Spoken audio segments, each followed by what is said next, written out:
to Shanghai, artist He Duoling's solo exhibition titled Grass and Color has opened over the weekend at the Long Museum.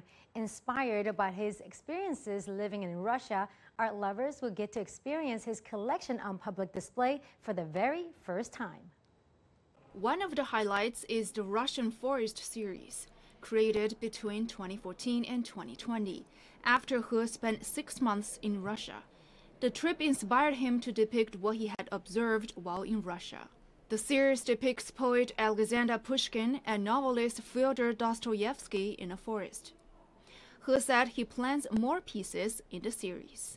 这次看到之后，我绝对是太震撼了哈，比我想象的还要震撼。 It was so overwhelming to see the forests in Russia. It was a shock to me as I'd never seen forests like that before.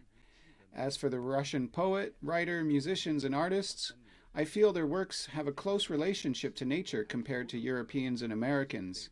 So that's why I named the series Russian Forest. 所以就有了这个系列。 More than 70 groups of paintings, some dating back to the 1970s, are on display at Long Museum. The largest is Flying Bird. Measuring 4.5 meters high, the piece delivers a sense of grief and sorrow, as it was painted during the coronavirus pandemic in Wuhan. The exhibition, which runs until June 20th, also shows some of He's sketches that have never been displayed publicly until now. 展览内容特别的丰富多样。 The sketches from the 1970s, before he studied at a professional art institute, are really precious. He was afraid they'd get lost in the shipping process, so he brought them to the museum himself.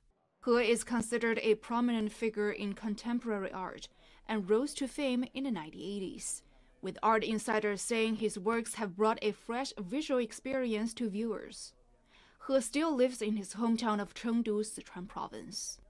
Zhang Yue, ICS for CGTN, Shanghai.